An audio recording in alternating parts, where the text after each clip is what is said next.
ভালো মানুষ হতে হলে কি ধার্মিক হওয়াটা খুব বেশি প্রয়োজন? কম বেশি এই প্রশ্নটা সবার মাথাতেই আসে। কিন্তু কিছু বিজ্ঞান, দর্শন, মনোবিজ্ঞান তারা বিষয়টা ভিন্নভাবে দেখে।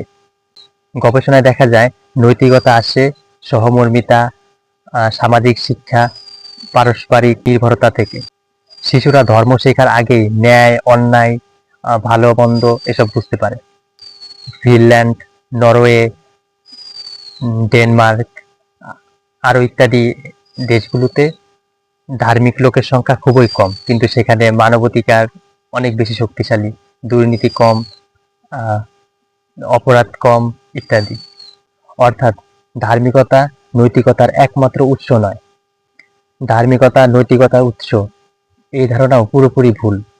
এখন প্রশ্ন হলো, মানুষের নৈতিকতার ভিত্তি কি? বিশ্বাস, ধার্মিকতা, নাকি পারস্পরিক দায়বদ্ধতা?